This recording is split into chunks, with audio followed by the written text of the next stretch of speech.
Tal y como se ha expuesto en el vídeo anterior de este tema,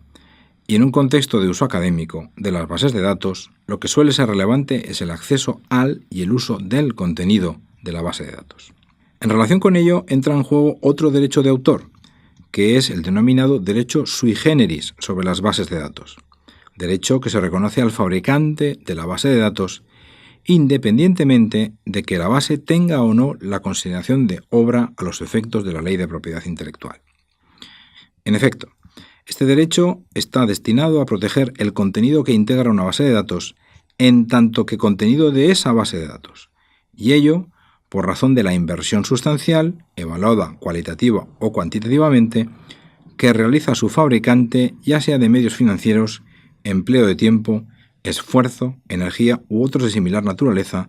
para la obtención, verificación o presentación de dicho contenido, tal y como se afirma en el apartado 1 del artículo 133 de la Ley de Propiedad Intelectual. En definitiva, se establece un incentivo adicional para recompensar el tratamiento que se hace del contenido de la base de datos. Con fundamento en este derecho de explotación, el fabricante de la base de datos puede prohibir la extracción y o reutilización de la totalidad o de una parte sustancial del contenido de ésta, evaluada cualitativa o cuantitativamente, siempre que la obtención, la verificación o la presentación de dicho contenido representen una inversión sustancial desde el punto de vista cuantitativo o cualitativo. No obstante, este derecho puede transferirse, cederse o darse en licencia contractual. Sin perjuicio de lo anterior, se prohíbe en todo caso la extracción y o reutilización repetidas o sistemáticas de partes no sustanciales del contenido de una base de datos que supongan actos contrarios a una explotación normal de dicha base o que causen un perjuicio injustificado a los intereses legítimos del fabricante de la base,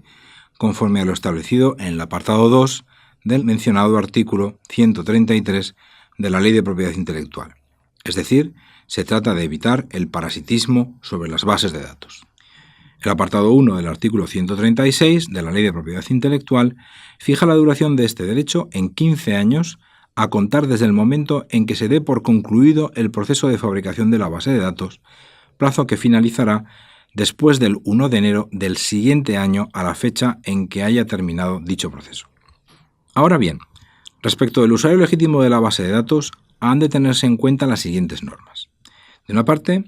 y de conformidad con lo dispuesto en el artículo 134 de la Ley de Propiedad Intelectual, cuya aplicación no puede ser eludida por la licencia de acceso y uso a los contenidos de la base,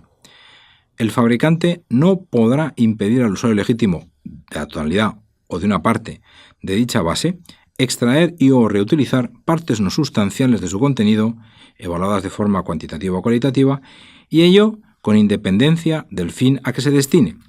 pero siempre que ello no suponga una explotación anormal de dicha base o lesione injustificadamente los intereses legítimos del fabricante de la base, o bien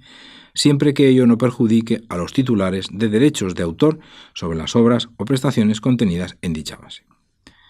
De otra parte, se establece en el apartado 1 del artículo 135 de la Ley de Propiedad Intelectual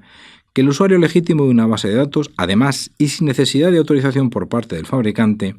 ha de poder extraer y o reutilizar una parte sustancial del contenido de la misma cuando se trate de una extracción con fines ilustrativos, de enseñanza o de investigación científica en la medida justificada por el objetivo no comercial que se persiga y siempre que se indique la fuente. Si bien la aplicación de esta limitación no debe hacerse de forma que cause un perjuicio injustificado a los intereses legítimos del titular del derecho o que vaya en detrimento de la explotación normal del objeto protegido. Todas estas previsiones aplicables al derecho sui generis van acompañadas de una cláusula de salvaguarda recogida en el artículo 137 de la Ley de Propiedad Intelectual que deja a salvo la aplicación de otras disposiciones relativas a la estructura o al contenido de la base de datos, así derecho de autor u otros derechos de propiedad intelectual, derecho de propiedad industrial, derecho de la competencia, derecho contractual, secretos, protección de datos de carácter personal, protección de los tesoros nacionales, derecho sobre el acceso a los documentos públicos. Es decir, que pueden establecerse previsiones que modulen el ejercicio de este derecho con fundamento en las disposiciones que regulan las materias que han sido referidas. A la vista del marco normativo expuesto, en el que conceptos jurídicos indeterminados como perjuicio injustificado o explotación normal juegan un papel relevante, los términos de la licencia de uso de base de datos son de gran importancia, pues van a concretar el alcance práctico de todas estas reglas expuestas hasta ahora. En efecto, cuando estamos ante una base de datos de formato digital, las instituciones educativas celebran contratos de licencia de uso con las editoriales para poder acceder y utilizar dichas bases de datos y sus contenidos. La licencia va a identificar qué sujetos tienen acceso a la base de datos. Así, en el ámbito universitario, se suelen incluir tanto el personal docente investigador como los estudiantes. ¿Con qué finalidad se ha de producir el acceso y la utilización de la base? Normalmente, investigación, docencia, estudio, así como la utilización que estos sujetos pueden hacer de la base y sus contenidos. Por ejemplo, consulta directa de las obras y los datos en la base y/o descarga de un ejemplar. Y la contraprestación que se abona a cambio de dicho acceso y utilización. Igualmente, se establecen las condiciones técnicas de acceso, así directamente al servidor de la editorial, a través de la red de institución educativa, y las funcionalidades que ofrece la base de datos. El uso de la base de datos debe sujetarse a los términos de la licencia y la autorización debe ser respetuosa con ella. En todo caso, las licencias no suelen autorizar la distribución o la comunicación pública, así vía correo electrónico, redes sociales o repositorios abiertos,